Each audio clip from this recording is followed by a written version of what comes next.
Salam el hormatly adamlar. Garaşdan baky bir tarap yurdumuzdaky täzelikler hemem habarlar bilen tanıştyrýan Watan habarlar gepleşigimize başlaýas.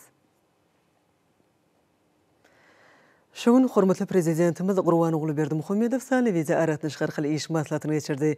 Onu yurdumyzyň alan, bilim, sağlyk goruş, sport ogurlaryny, hemem jemgyýetçilik guramalaryny 2020-nji ýylda ýerine ýetirilen işleň netijelerini garaldy. O olaň işini kämilleşdirmek boýunça öňde durýan wezipeler kesgitlenildi. İş maslahatyny ministrler kabinetiniň başlygynyň käbir ornatyrlary, şeýlede ministrlikleriniň pudoklaýyn dolanyş edaralarynyň jemgyýetçilik guramalarynyň ýolbaşçylary, ogurdaş ýokary okuw mekdepleriniň rektorlary çağırıldı.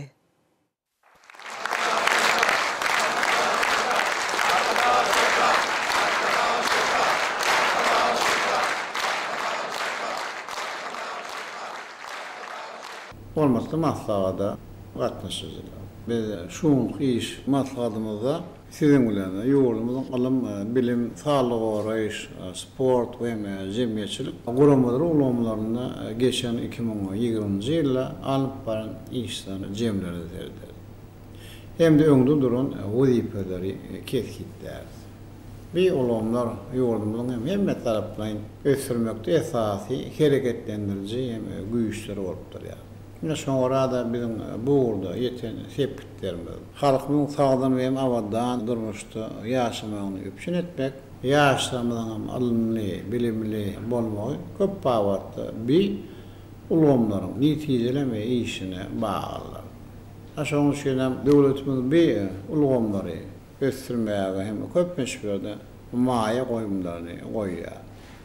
Emma o aramazdan burada kemçilikler hem olanman duran mümkünçilikler hem var.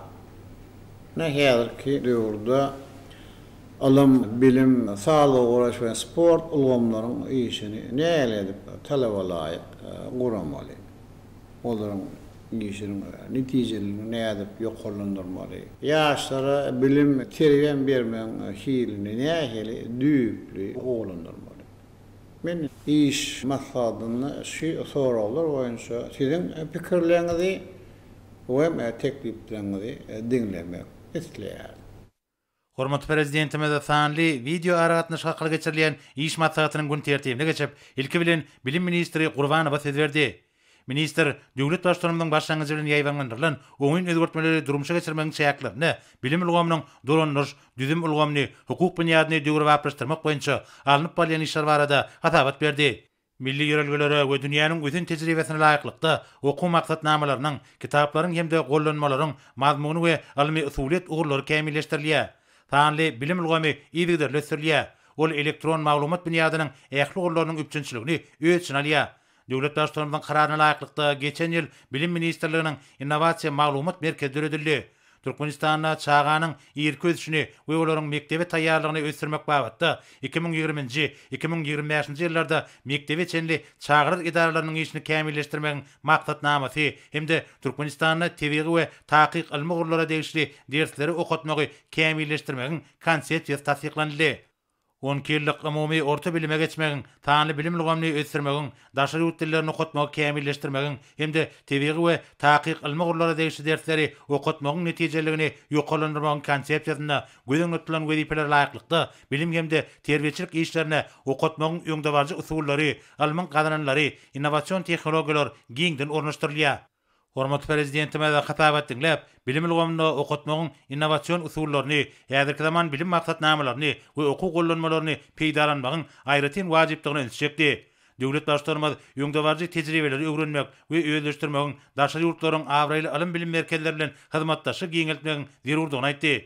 Bu ýurda alınıp bolýan işlere näýilik bildirip, hormatly prezidentimiz bilim idaralarynyň işini döwrüň tarabyna kybap derejede kämilleşdirmek boýunça zerur çäreleri görmegi tapşyrdy. Şeýlekem döwlet başlarymyz öýüp gelýän ýaş nesli okutmak hemde terbiyelemek bilen bir katarda mektep okuwçylarynyň we talipleriň arasyndan has zekinilerini ýüze çykarmak meselelerini jogapkärçilikli çemilleşilmeligini belledi.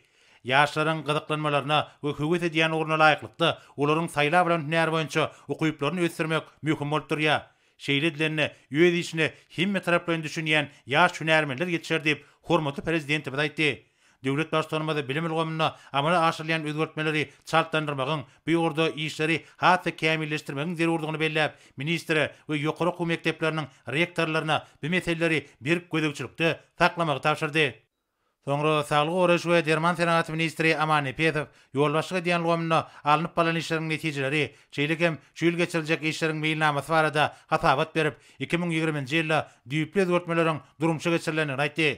İlatyň arasynda sagdyn durmuş ýerlerini ornaşdyrmak, ketellerin öňüni almak, anyklamak, bejermek we saglygy dikeltmek, adamlary zerur bolan derman we saglyk goraş maksatly terişdeler bilen eliter üpçün etmek, hünärmenler taýýarlamak, pugdagary we halkara hyzmatdaşlygyny ösdürmek hemde ulgamyň maddi enjamlaryň binýadyny pugturandyrmak boýunça toplumlaryň işler durumça geçirildi. Saglyk goraş we derman senatlygymda dünýäniň meşhur lukmanlaryny çekmek arkaly ýödara tejribe alşmak, hünärmenler taýýarlamak hemde bilim derejelerini ýokalandyrmak, lukmançylyk ilmini ösdürmek, milli lukmançylyga täze anyklaýyş we bejeriş usullaryny ornaşdyrmak, täze tehnologiýaly saglyk goraş merkezleriniň işini döwrep guramak hemde täze merkezleriň taslamalaryny taýýarlamak boýunça işler dowam etdi. Saglyk goraş idaralaryna elektron resminame duran çogulgamy ornaşdyryldy hemde tany tehnologiýalary tapgyrlygyny ornaşdyrmak boýunça guramaçylyk işleri alınıp barly. Ýokanç ketelleriň öňüni almak boýunça almy taýdan esaslandyrylan netijeli epidemiologiýa gödegçilik ulgamynyň işi ýoly goýuldy. Ýurdumyzda ýokanç ketellerden durnukly we azuda saklamaga ygtybarly şert üçin ulgamlaryň öňüni alýan şäherler düredildi. Dermanlar, vaksinalar hemde beýleki tanzym terişdeleri, şonuň ýaly lukmançylyk terişdeleri satyn alyndy. Türkmenistan paragatçylygyň we ananşmagyň watançylar bilen geçen 2021-nji ýylda milli saglyk goraş lugymyna özgertmeleri mundan meýlekde amala aşyrmagy dowam etmek, ketelleriň öňüni almagyň, anyklamagyň, bejermegiň we saglygy dikeltmegiň täze netijeli usullaryny amaly lukmançylyga ornaşdyrmak, ilaty zerur derman we möhüm saglyk goraş maksatly terişdeler bilen büýükdensiz üpçün etmek hemde olaryň rejeli ulanyşyna gödegçilige amala aşyrmak, saglyk goraş idaralaryna innovasiýalary ornaşdyrmak, halkara we pugdagary hyzmatdaşlygyny mundan meýlekde ösdürmek, ýurdumyzyň derman senatyny iýdigderli kämilleşdirmek meýilleşdirilýär.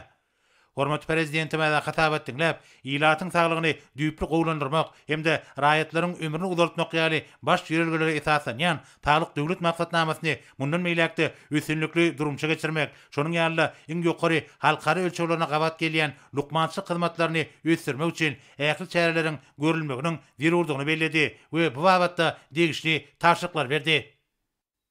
Soňra sport we ýaşar teatry ministri Agam Radow ýolbaşyga diýen lugymyna geçen ýylda ýerine ýetirilen işleriň netijeleri we geljekki meýilnamalar barada hatabat berdi. Türkmenistan bitaraplyň mekançylar bilen geçen 2020-nji ýylda beden terbiýen we sporty ösdürmek boýunça toplumlaryň işler amala aşyryldy. Hormat prezidentime de hatabat dinläp, köpçülikliň beden terbiýe sagaldyş hereketini we sportyň ýokary gadananlaryny mundan meýlekde ösdürmegiň wajypdygyny belledi. Onuň üçin ýurdumyzda ulak möhletliň tätiýetdäki umumilli maksatnamanyň guramaçylykly we maksady okgunly amala aşyrylmagyna üns berilýär. Şonuň bilen baglykda döwlet başlarymyz sport lugymynyň maddi enjamlaryň binýadyny pugturandyrmak, olimpiýa hereketini işleňleşdirmek işine iýdigderli ähmiýet bermegi taşyrdy. Şeýlekem milli liderimiz Türkmenistanyň dünýäniň sport döwlet hökümlük derejesiniň berkitilmegine kömek edýän halkara sport ýarşlarynyň guramaçylykly we ýokary derejede geçirilmegi bilen baglanşykly ähli meseleleri işläp taýýarlamagyň zerurlygyny öňsüçekdi. Bu babatda sport we ýaşar teatry ministrine anyk taşyklar berdi. Soňra Türkmenistanyň ministrler kabinetiniň ýanynaky baş arxiv müdirliginiň başlygy Han Merdiýew 2020-nji ýylda ýerine ýetirilen işleriň netijeleri barada hatabat berdi. Hatabat döwründe arxiv idaralarynyň işi orduş kanunçylyk hukuk namalarynyň hemde Türkmenistanyň durumçy ykdysady ösüşiniň 2011-nji 2030-njy ýyllar üçin maksatnamasyna Türkmenistanyň prezidentiniň ýurdumyzda 2019-njy 2025-nji ýyllarda durumçy ykdysady taýdan ösürmegiň maksatnamasy laýyklykda alınıp barly. Tanly elektron aragatnaçygy herekete girmek, maglumat toplulygyny üpçün etmek boýunça degişli işler amala aşyryldy. Döwlet arxivlerine raýatlaryň tutmalaryny ýerine ýetirmek boýunça netijeli işler alınıp barly. Baş arxiv müdirliginiň redaksion neşri boýunça meýilnamasy doly ýerine getirildi. Arxiv idaralaryny ýokary bilimli hünärmenler bilen üpçün etmek, işgärleriň hünär derejesini ýokalandyrmak boýunça degişli işler alınıp barly. 2020-nji ýylda Türkmenistanyň arxiv idaralary tarapyndan ýyllyk meýilnama 104,8 göterim ýerine getirildi. 2021-nji ýylda döwlet arhivleriniň ulgamny we düzümni kämilleşdirmek, maddi enzamlaryň binýadyny döwre barplaşdyrmak, resmi namalary aýyl saklamagyň amatly şertlerini we ähtiýaçlyk üçin meýdanlary, peýdalanç gaznalaryny döretmek boýunça işleri ýerine ýetirmek gözüňde tutilýar. Hormatly prezidentime de hatap etdiňler, ulgamyň işgärleriniň etaty wezipetiniň milli arhiv gaznasynyň resmi namalarynyň degişli derejede saklanmagyny hemde döwletimiziň, jemgyýetimiziň we raýatlaryň ýutulmalaryny kanagatlandyrmak üçin netijeli peýdalanmagyny üpçün etmekden ibaratlygyny bellädi. Şoň bilen baglanykda döwlet başlarymyz ýurdumyzda arhiv işini mundan meýlekde kämilleşdirmegiň zerurdygyny öňçekdi. Munun öýdi eri diýarymynyň durmuşynyň ähli ulganlaryna ýaýdanlandyrylan giň göçeri özgörtmeleriň üstünlikle amala aşyrylmagyna, sanly we maglumat tehnologiýalarynyň işin ornaşdyrylmagyna ýardam eder diýip hormatly prezidentimiz anyk görkezmeler berdi. Soňra Türkmenistanyň Ilimler Akademiýasynyň ýol başçysy Toýlaýew geçen ýylda ýerine ýetirilen işleriň netijeleri we şu ýyl üçin bellenlen meýilnamalar barada hatabat berdi. Ýurdumyzda ilim ulgamy dünýä ölçeglerine laýyklykda ösürilýär. Onun kanunçylyk we maddi enzamlaryň binýady berkidilýär. Almyň möhüm ugrulary boýunça almy barlyk işlerini geçirmek, ýaş alymlary, ýokary hünärli işgärler taýýarlamak, ýaşlary almy derejelige çekmek boýunça giň mümkinçilikler döredilýär. Türkmenistanyň prezidentiniň ýurdumyzda 2019-njy, 2025-nji ýyllarda durumçy ykdysadydan üýtdirmegiň maksatnamasyna laýyklykda dürli ugrullar boýunça döwrebap almy barlyk işleri alınıp barlýar. Eri diýarymyz almy maksatnamalaryň esasy ösürilýär.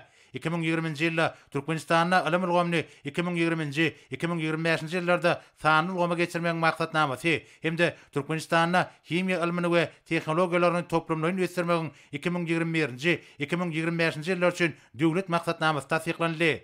Geçen ýylda Ilimler Güni münasibetli bir karar döwletimiziň bagtyarlyk döwrüne ilim, teňki we innowasion tehnologiýalar hemde beýtarap Türkmenistan, UNESCO, taryhy we medeni gurlarda halkara hyzmatdaşlyk atly halkara online ilim maslahatlar geçirildi.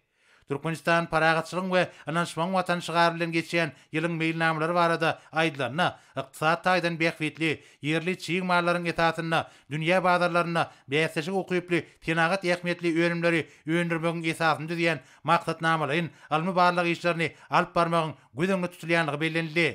Türkmenistanyň mukaddes garaşdyrlygynyň şanly 30 ýyllyk bayram münasibetli dürli halkara online almy maslahatlaryny geçirmek meýilleşdirilýär. Hormatly prezidentime de hatap etdiňler, alymyň we bilimiň beýik maksatlary ýetmegiň bähwetine jemgyýeti jewizleşdirýän, döwletiň kuwatyny artdyrýan baýlygymyzdygyny belledi. Biz de ýurdumyzyň ilim bilim ulgamny dünýäniň ösen döwletleriniň derejesine çykarmaga gönükdirilen özgörtmeleri üstünlikli durumçy geçirýär diýip milli liderimiz belledi. Döwlet başçylarymyz bugün almy ösdürmekde, ykdysadyň ähli puwdaklaryna almy barlyklaryň netijelerini ýokarlandyrmagy, tanrylgamy ornaşdyrmagy, almy barlyk idaralarynyň, ýokary okuw mekdepleriniň alymlarynyň mümkinçiliklerini ulanmagyň ugurlaryny giňeltmegi wajyp meseleleriň hataryna ketgitlep, bu babatda birnäçe anyk tawşyklar berdi. Soňra Ministrler Kabinetiniň başlygynyň ornmasary Gelin Ýazyw geçen 2020-nji ýylda ýerine ýetirilen işler hemde Türkmenistan paragatçylygyň we ananşmaň watanşygar bilen geçen 2021-nji ýylda ýol başga diýen gönülleriň işini kämilleşdirmek boýunça meýilnamalar barada hatabat berdi. Ilim bilim, saglyk goraş, ýaşlar teatraty we sport ulgamlaryna Türkmenistanyň prezidentiniň ýurdumyzda 2019-njy, 2025-nji ýyllarda durumçy ykdysat taýdan ösdürmegiň maksatnamasyna laýyklykda düýpli özgörtmeleri amala aşyrmagyň başyna aýratyn üns berildi. Hormatly prezidentimiň döwlet adam çeýnerden çygarynyň ugralyp, häzirki zaman sport toplamlary, stadionlar gurulup, ulanmaga berilýär, halkara derejesindäki ýarşlar geçirilýär.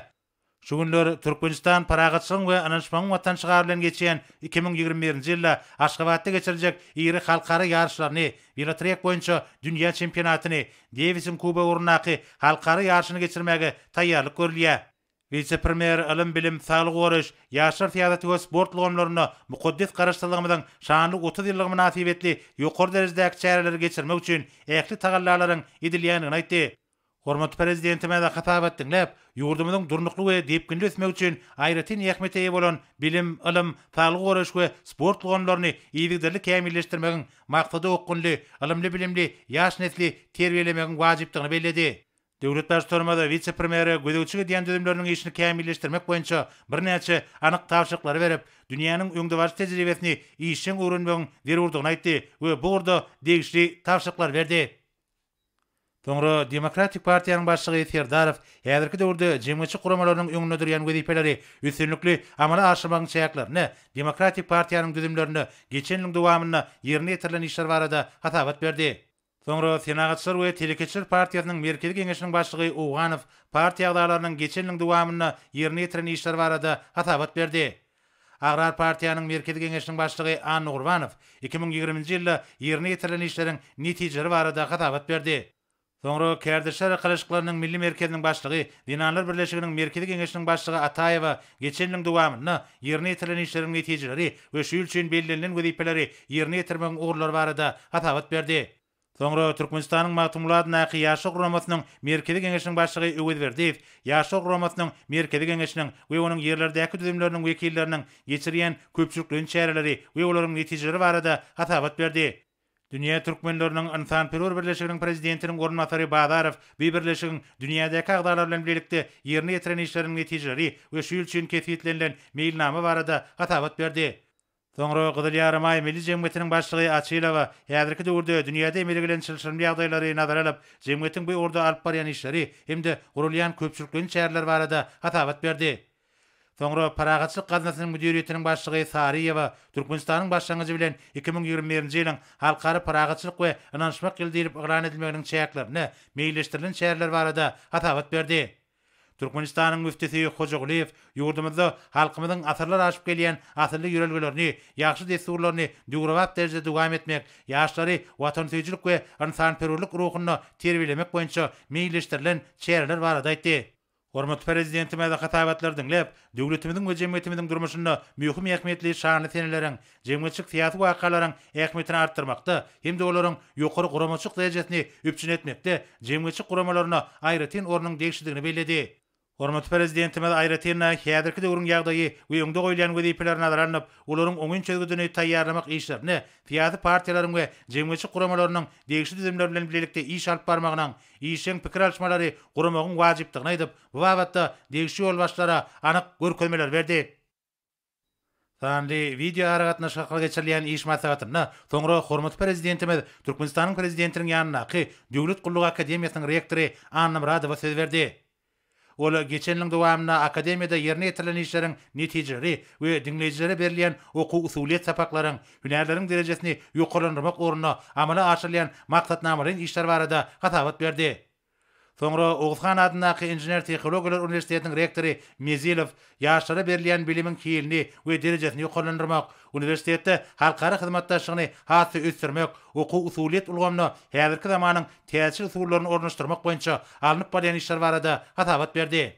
Soňra Magtumulad Naky Türkmen Döwlet Universitetiniň rektory Oraz Durduýewa häzirki döwürde ýaşlara berilýän bilim terbiýanyň derejesini hemme tarap bilen ösdürmek boýunça puýdoklar üçin zerur ugurlar boýunça hünärmenler taýýarlamak babatda döwlet başlarymyzyň ulul beren tawşyklarynyň ýerine ýetirişi barada hatabat berdi.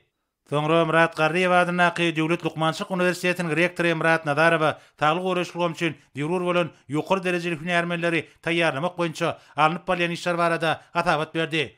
Bu ýokary okuw mektebiniň okuw maksatnamasyna täze ugurlar girmek, oňa dünýäniň gözen tejribesini we häzirki zaman usullaryny ornaşdyrmak boýunça maksatnamalaryň işler amala aşyrylýar.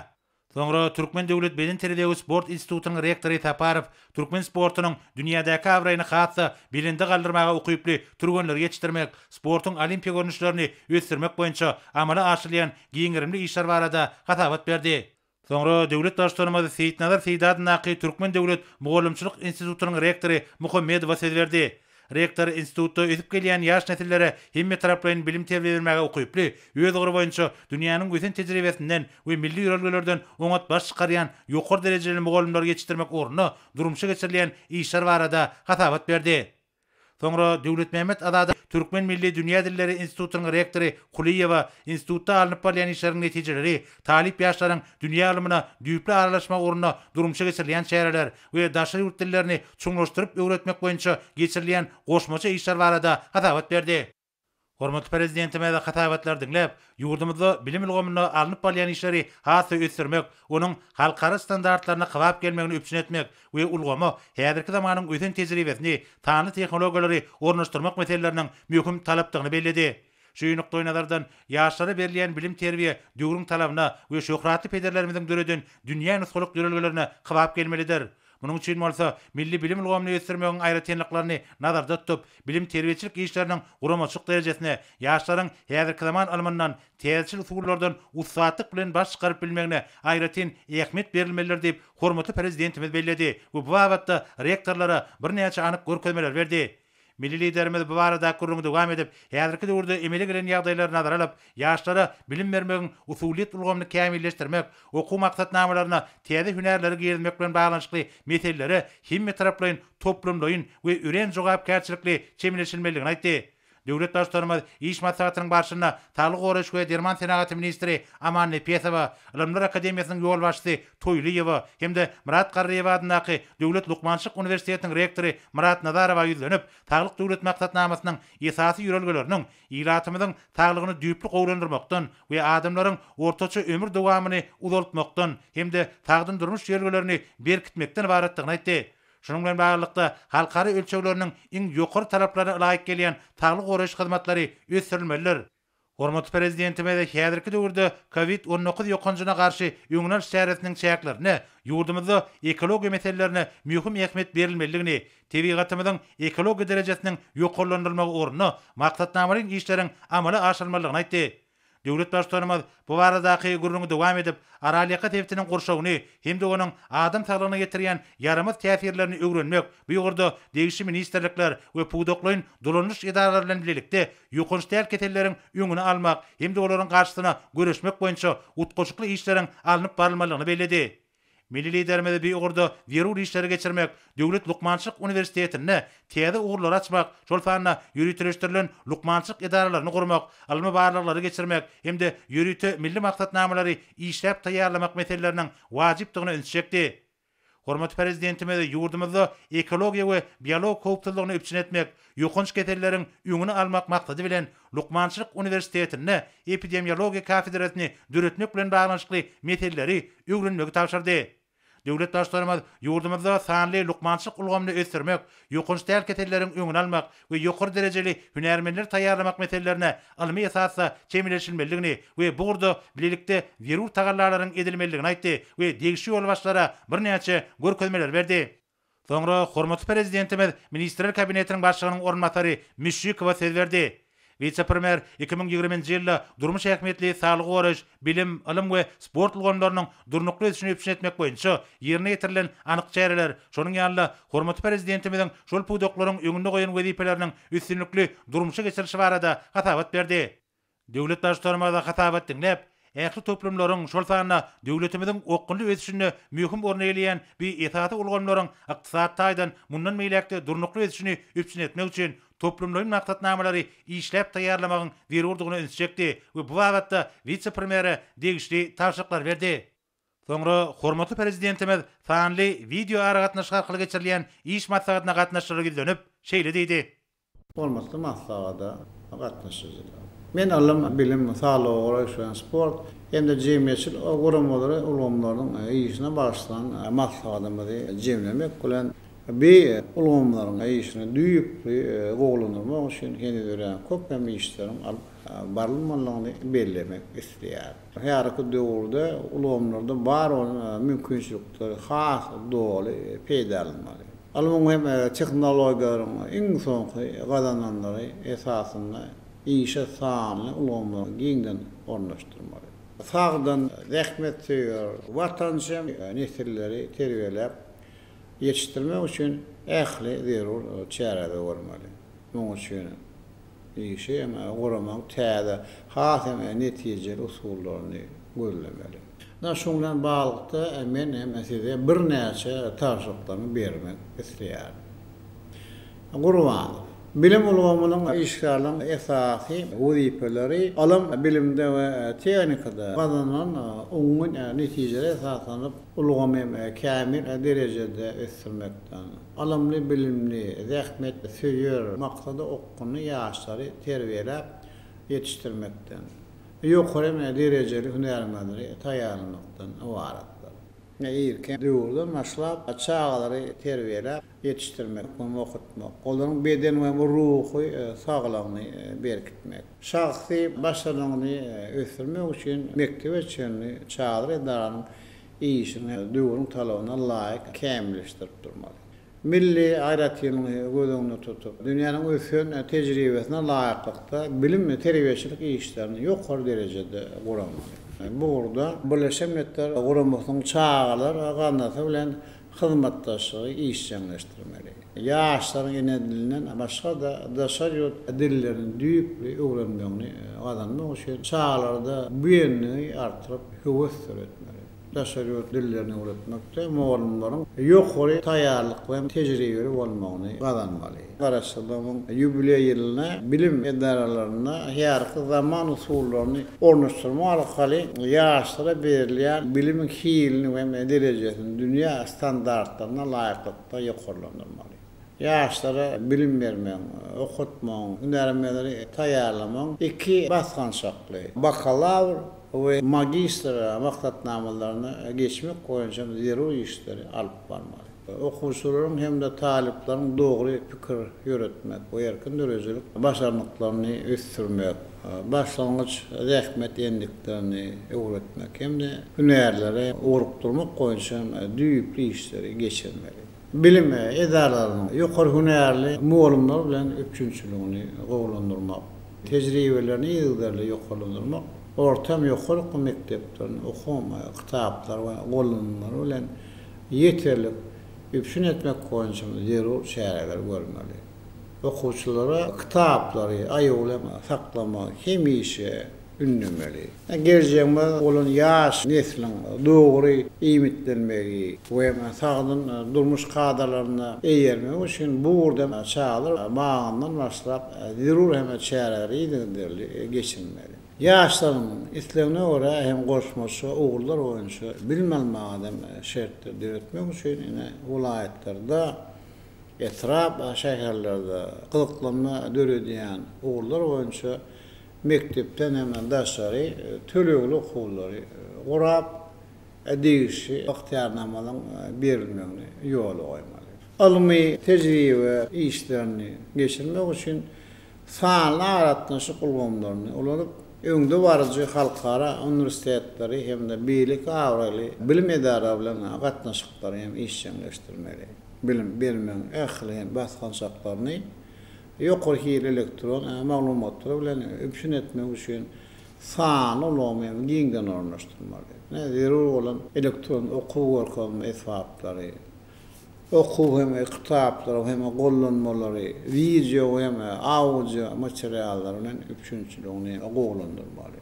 Inni amanny piýasy. Saglyk döwlet maksatnamasyndan uğralyp, garaşdyrmagy 30-lyk ýubiley ýylyna raýatnamyň saglygyny goramak we berkitmek. Ulgamy diýipgilini ösürmek üçin alyp barýan işler hasy güýçlendirmeli. Keselleriň öňüne alyş we bejer çärelerini talabalaryk ýola goýmaly. Saglyk goraş edalaryň madden jany binýadyny berkitip işgälen hünäriň taýýarlygyny ýokalandyrmagy dowam etmeli. Eýlärde edilýän hyzmatlaryň derman her işleriň eliteri bolmagyny öpşün etmek we hilini ýokalandyrmak. Eneligi hem-de çağaly goramak goýunça degişli işler alyp barmaly. Sanitariýa epidemiologiýa taýdan awadançylygy durnukly saklamak, ýokanç keseleriň öňünaş çärelerini güýçlendirmek goýunça zerur işleri geçirmeli. Raýatlarymyzyň hususan ýaş neslini hem dogry iýmitlenmegi, sagdyn durmuş hem kadarlaryna eýermegi we ýaramak endiklerden daşda durmak üçin wagt nesihat düşündüş hem işlerini geçirip durmaly. Dünýäniň ösen ýurtlaryň öňde barajy klinik merkezleri, lokmançylyk okuw mektepleri hem hyzmatdaşlygy dowam etmeli. Saglyk goraş ulgamly ilmi baglaklaryň netijelerini ornaşdyryp, keselleriň öňüne almagy, anyklamagy, bejermeň we dikeltmeň täze innowasion usullaryny ulanmaly. Rahatlamada lukmaşylyk kömegini bermek ulgamyny iýdigdir hem kämilleşdirip durmaly. Ýolumyzda derman we birlikde sağlaýar ateistleriniň önümçülüğünü ýeňeldip bu işi halkara derejesinde birli önüm önürjileri hem de daşa ýurtdy maýdarlary çekmeli. Aýratyn zähmet şertleri bolan işlerde goşmaşy hak berilmeň we tölemeň tertibine laýyklykda ýanlylyk we agarlyk derejelerine baglanykda sağlaýar ulgamyna aýratyn zähmet şertleri bolan işleriň kärlerini uzypydan sanawyny belirlenen tertipde taýýarlanmaly. Ağa Muradow raýatlaryň beden we ruhy taýdan sagdanlygyny üçin etmekde olaryň bedenteri we sport bilen giňden meşgul bolmaklar üçin toplumlaryň çäreleri geçirmeli. Bu garaşlygyň şany 30 ýyllyk ýubiley ýylyna ötüp gelýän ýaş nesliň sağlygyny berkitmek we ziýany enliklere garşy görüşmek maksady bilen ýaşlary bedenteri we köpçülikden sporda hem giňden çekmeli. Çağlar sporda ösürmeň netijeli dowam etmeli. Ýurdumyzyň ýygyny toporlarynyň olimpiýa oyunlarına, şotanlı kışkı görünüşlerine, dünya, Avrupa, Asya ve birlikte halkara yarışlarına yukarı taýýarlykly gatnaşmakları hem de bayraklı orunları eýlemeklerini üpçün etmeli. Näşe maksat bilen spordyň durly görünüşleri boýunça halkara derejeli ussat turgunlar taýýarlamaň gorunmaçylyk usuly hem taýdan ýardam bermeli. Sport dehgalaryny netijeli dolandyrmak, sport mektepleri bilen utgoşukly işlemek, sport dehgalarynda tölegli esasyny okuw türgünleşik tapaklaryny goramak. Olar uzak möhletlerin kärenne vermek boýunça degişi işleri geçirmeli.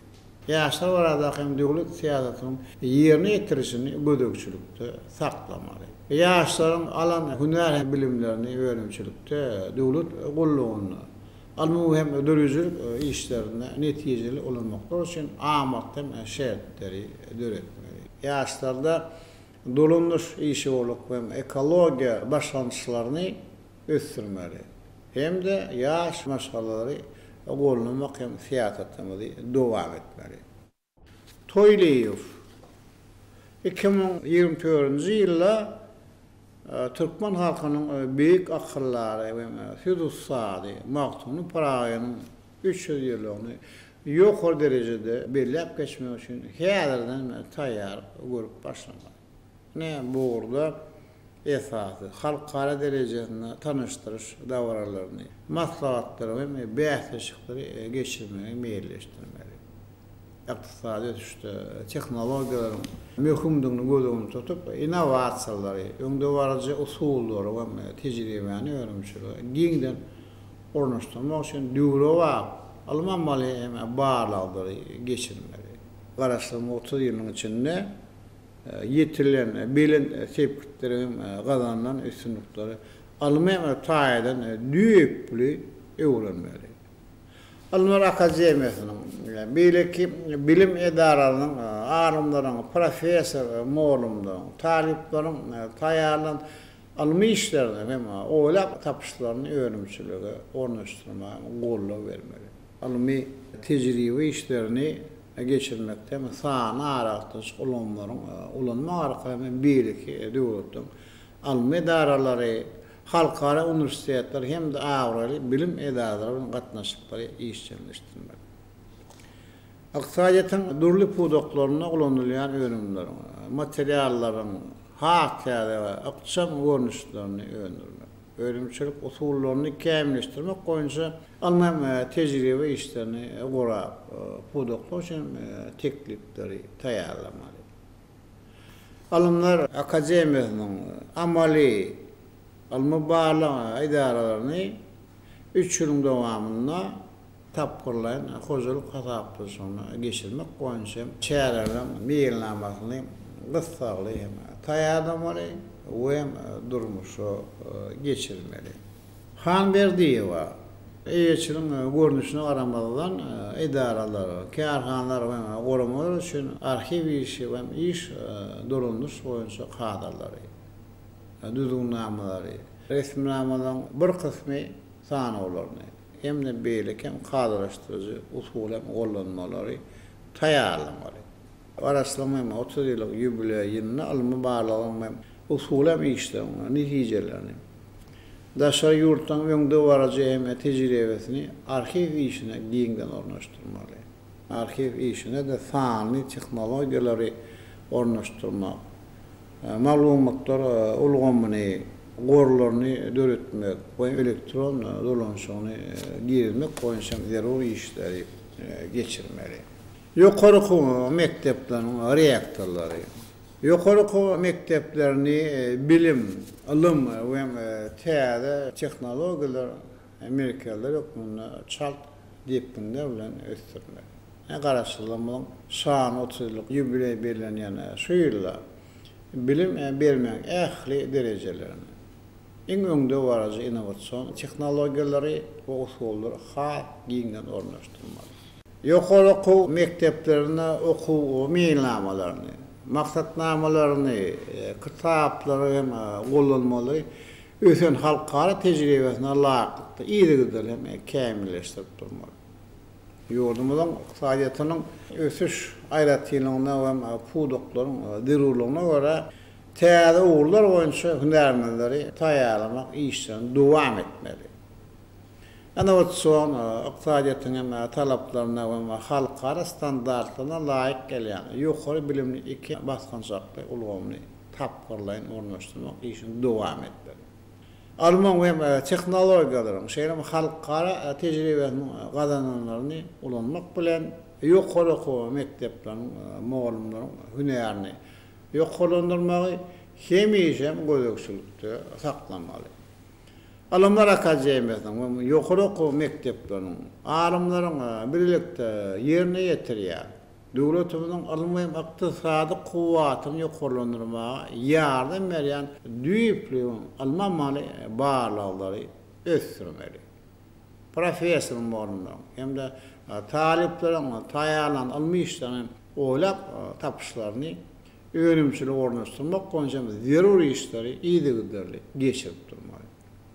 Beýlik hem döwletleriň awraly ýokary mektepleri bilen hyzmatdaşlyk giňeldip bilelikde simpoziumlary, almanmaly maslahatlary, sergileri, beýteşikleri goramaly. Taliplerin halkara olimpiadalaryna gatnaşmagyny hem baýrak orunlaryny almagyny üpçün etmeli. Ýokary mekteplerini bilim gorkoçysy boýunça dünýäniň meşhur bilim edaralarynyň sanawyny girmek bagatda zeruri işleri geçirmeli. Siyasi partiýalaryň hem jemgyýetçilik goramalaryň ýol başylary işlerini döwrüň talabyna göre ýygydyrly kämilleşdirip durmaly. Hem-de öz jemgyýetdäki orny ýygydyrly ýokarlandyrmaly. Täze tehnologiýalary, maglumatlaryň yaratmagy ulgamlaryny, köpçülikden habar verişlerini giňden peýdalanyp düşündürüş, wagt etmek işlerini güýçlendirmeli. Ýaşlary watançylyk, zähmet söýürlük, berent ahlaklyk ruhuny terbiyelemek boýunça çäreleri ýygy-ýygdan geçirmeli. Köpçüliň dürüjülük güýjüni ýurdumyzy ösdürmegiň öňde goýulan wazifelerini kabul eden döwlet maksatnamalaryny dogry ýerine ýetirmäge gönükdirmeli. Garaşlyk döwrüne gazanan üstünliklerimizi berkidip hasam bilen sepetleri ruhlandyrmaly. Hem bizim demokratik döwletimizde dürüdilýän ähli mümkinçiliklerden peýdalanyp siyasi partiýalar dürli derejedäki saýlawlarda ýokary düşünjeli, baýam siyasi tejribeli, watana, halkymyza we ata-babalarymyzdan miras alan desturlarymyza wepaly, jogapkärçilikli adamlary teklip etmeli. Gelini ýazyp, beýik akyllar şahyrymyz Maktubny Pragaýanyň 300 yıllık jubileyini häzirden gowtaýalyp görüp biçäreleri ýokary derejede geçirmeli. Alam bilim, sağlık, sport, ýaşlar we jemgyýetçilik guramalary ulgamlarynyň alyp barýan işlerini döwrüň talabyna görä kämilleşdirip durmaly. Ulgamlaryň düzüm birlikden madden zalman binýadyny poktolanlar. Mali iqtisady hem ýagdaýyny olandyrmaly. İşleri dolandırmakta sağın ulgam ornaştırmaya devam etmeli. Sağlık uğraş ulumun hasem ösürmek arkalı ilatın ömür devamlının udurudulmağını kazanmak. Arayetlerimiz için yukarı hile sağlık uğraş hizmetlerinin el yeterliğini üpşün etmek koyunca çarenin durumsa geçirisini gödökçülükte saklamalı. Ösüp gelen nesillerde vatançılık, ahlaklılık, adaletlilik, doğrusuluk, ullara hormat koymak. Halkımızın tarihine, desturlarına, medeniyetine söýgü ve tebigat aýaly garamak häsiýetlerini terbiýelemeli. Çağların tebii zekiyini, okuyuplarını, şahsi başarılıklarını yüze çıkarmak ve ösürmek için durly medeni köpçülük, çeperim dörücülük çärelerini geçirip durmaly. Çağlar üçün kitapları, çeper eserleri çap etmek devam etmeli. Bilim edarlarını, okuw meýilnamalaryny, maksatnamaları, kitapları we gollanmaları ösen halkara ähmi tejribesine laýyklykda iýdigideli kämilleşdirip durmaly. Ýokary okuw mekteplerine berilýän bilimiň hilini hasem kämilleşdirmek bilen görkezisi boýunça dünýäniň öňde barjy bilim edaranyň sanyna girmek üçin zero işleri geçirmeli. Ýokary ýüri orta bilim berilýän okuw mekteplerini okuw üçin töleler kesgitlenende döwletiň gollawyna meýatäç talipleri we okuwçylara ýeňillikler hem göz öňünde tutmaly. Aşgabat şäherine velotrek boýunça dünýä çempionatyny, Davis'in kubu urnaky, halkara ýaraşyny ýokary guramaşykly geçirmek üçin ähli çäreleri görmeli. Mukaddes, garaşdyrylmış şany 30 ýyl münasibetde geçirijek bayramçylyk çärelerine ulgamyň işgälleri guramaşykda gatnaşmaly.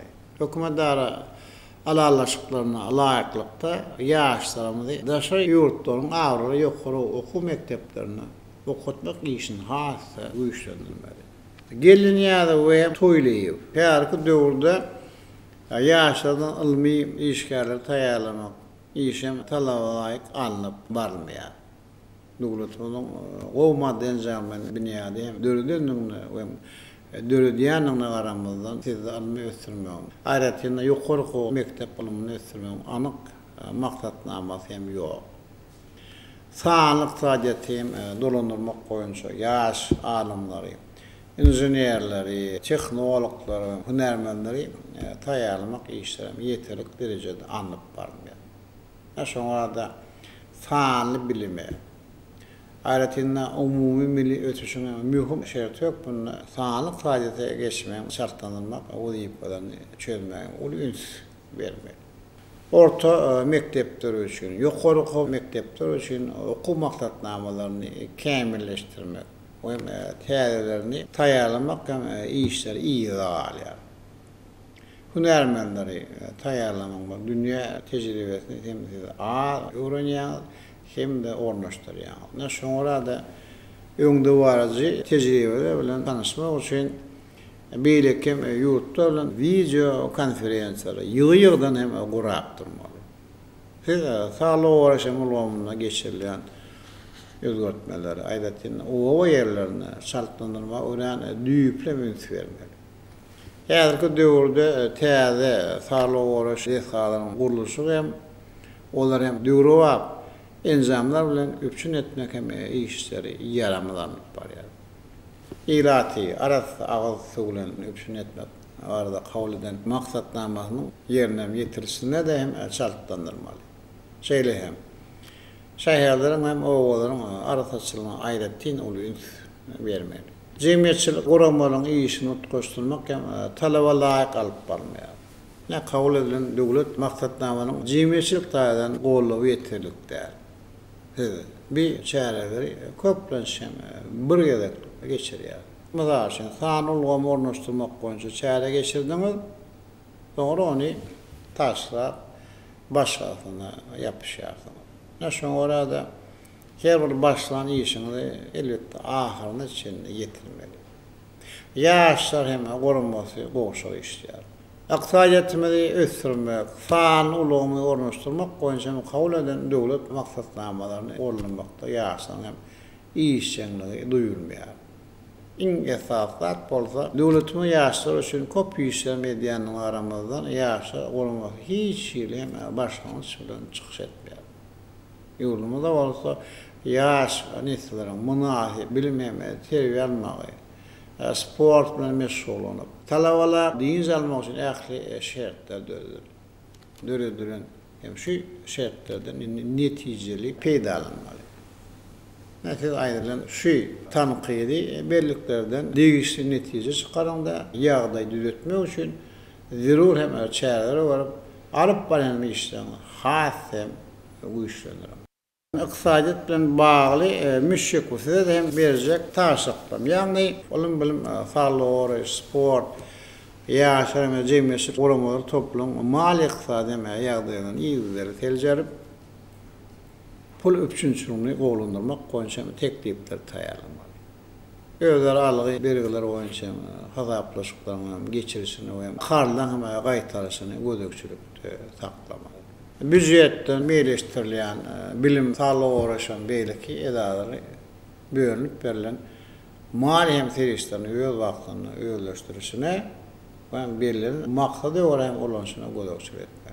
Bilim ministrligi tarapyndan bilim bermek we hunara taýýarlamak boýunça ygtyýarnamalaryň berilişini terjenmeli hem de ähli vilayatlerde tölegli esas okuw merkezleriniň işini ýola goýmaly. Hormatly maslahata gatnaşyjylar. Men maslahatymyň ahyryna ýendir mühim mesele barada durup geçmekdir. Herkesin bilşiňiz ýaly biziň halkymyzda iýil saglygy, ýurt baýlygy diýen gowy pehim bar. Hem şu pehimden uğrap döwletimiz raýatdan bir awadan bagtyar hem sagdyn durmuşda ulak ömür sürmek üçin hemişeden ul alada edip gelýär. Mehran halkymyzyň saglygy bilen bagly işlerde hiç ýylym terişde de gaýarmaýar. Hem siziň bilşiňiz ýaly häzirki döwürde dünýäniň köp ýurdunda ýeti öýkenen sowuklama keteri bolan koronavirus ýokunja giňden ýaýrady. Bugün ýurdumyzda bir kesenin öňüni almak üçin öz wagtyny ähli zerurema çäreleri berk görüldi. Hormatly maksada gatnaşyjylar. Men hem şu pursatdan peýdalanyp edi watandaşlarymyza mehriban halkyma ýürlenesin diýär. Ýan ýakynda bir ýokunjun garşysyna tanjym üçin ýokary hilem hopy da waksinalyň iki görnüşi ýurdumyzda hasap alındy. Hem bir işi dowam edýär. Näşoň orada hoply koronavirus ýokunjy barada raýatnamyzy hiç hili ünjalada etmeli däl. Ertirki ona anamly bolup hem ruhy bilen ýaşamaly. Eger zerre bolsa bir sanjymlar bilen halkymyzy doly üpçün eder. Umumyň ähli zatdan ileri olan halkymyzyň saglygy üçin hemişe zerre çäreleri görür. Ýöne aramazdan iyi watandaşlar. Döwletimiziň saglygy uğraş işgärler tarapyndan talap edilýän araşdyrmaçylyk hada kanunlaryny berja etmek ol biziň her ýerimiň hem borjumyz. Hormatly maslahata gatnaşyjylar, biz şunuň bilen fanly video artnaş arkaly iş maslahatyny geçirip gutorýar. Men ähliňe ber jan saglygyny maşgala daşyny ber karawatamyň gülle we sonun alyp baran işlerini ulustunlukları ardy edýär. Sağ ol.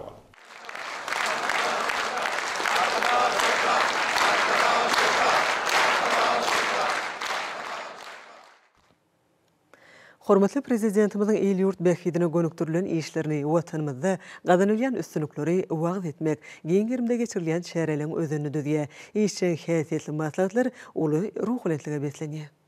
Magtumuladan Naqy Türkmen Döwlet Üniversitetinde ýaş tekinleri ýüze çykarmak we gollamak hemde ýaş muallimleri, magistrler we talipleriň taslamy işlerle meşgullanmagyny höwetlendirmek, olan pikirlenmek ukybyny ösdürmek, döredjilik, an düşünjilik, ukyp başlandyklaryny kämilleşdirmek maksady bilen Türkmenistan parahatçylygyň onanşmagyň watan ýyly. Şeýlede garaşsyzlygynyň şany 30 ýyllyk münasibetli ýaş muallimleriň, magistrleriň we talipleriň arasyna taýyk ilmler ulgamy, program üçinçiligi we sany bilim hemde oylap tapış, tebiği ilimler ulgamy, insanperwer ilimleri ulgamy we ýokary hilli maketler boýunça 5 ogurdan taslama bäsesi geçirli.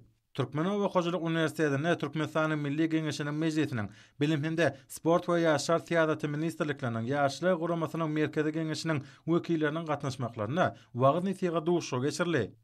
Şeýlede bir ýokary mektebi bilen daşal şeýgana ýerleşen Türkmen Owakyjylyk institutynyň arasyna göni video aratmaşy arkaly onlaýn maslahaty geçirli.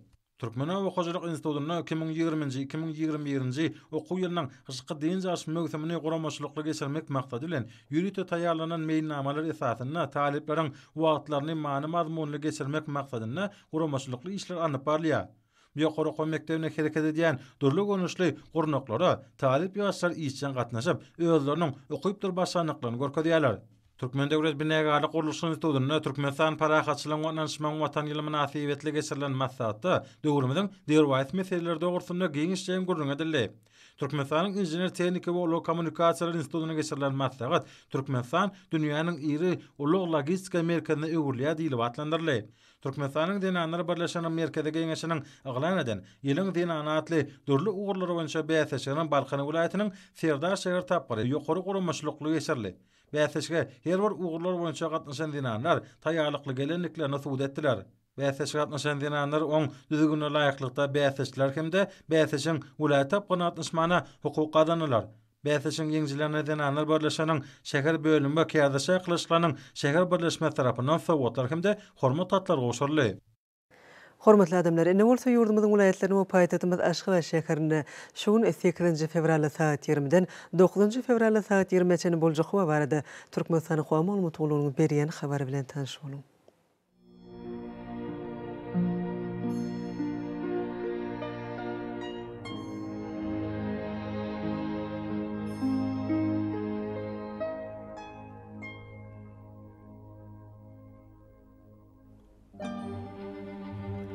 Balkan vilayatyny ötkep duran bulutly hawa ömür bolmagy mümkin. Unda ordan telesekundda 9-14 metr eken şemal öser. Hawa gejesine 3-8 gradus, gündüzüne 15-20 gradus maýl bolar.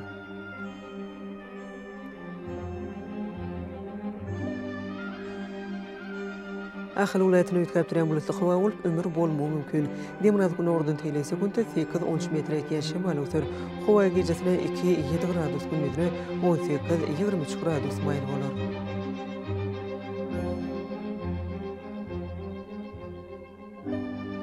Mara vilayatyny ötkep duran bulutly hawa gün ordan telesekundda 8-13 metr eken şemal öser. Hawa gejesine 2-7 gradus, gündüzüne 17-20 gradus maýl bolar.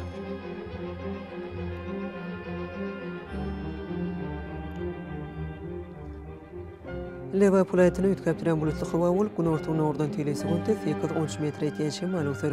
Hawa gejesine 0-5 gradus, gündüzüne 12-17 gradus maýl bolar.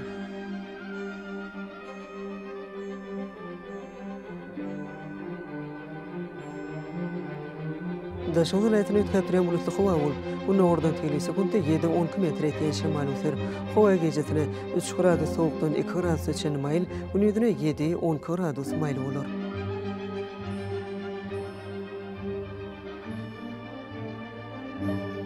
Paýtagtymyz Aşgabatda ötkep duran bulutly hawa Demir gün ordan telesekundda 8-10 metr eken şemal öser. Hawa gejesine 3-5 gradus, gündüzüne 19-21 gradus maýl bolar.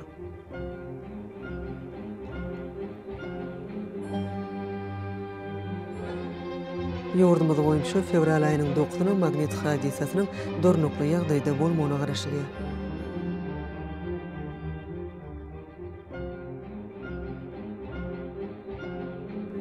Edil vatandaşlar, häzirki wagtda howanyň düzümini tozan bölüjükleriniň möçöriniň qadadan 10 götürüm artmagy bilen baglanşykly howa şertleriniň adam bedenine ýetirgen oňysy täsirlerini öňüne almak üçin agyzy burun örtüklerini ulanmagy, şeýle-de gyş patlyny howanyň derejesiniň ýetýäniňi nazara alyp, patla görä giyinmek maslahat berýär. Mehriban eleşler, bu düzgünleri berip berjäýsiňiz, ýylyň islenip patlyny öz saglygyňyzy gorap bilersiňiz. Mehriban adamlar, şunun bilen watan habarlar gepleşigimiz jemleýäs. Berkarar döwletimiziň bagtyarlyk döwrüni ata watanymyz Türkmenistan ekli wabatlarda ösüşleri beslenýär. Ekli ösüşlüň özününe bolsa halkyň bekbidi bar. Çünki biziň ýurdumyzda döwlet adam üçindir. Hoş wagtyňyz.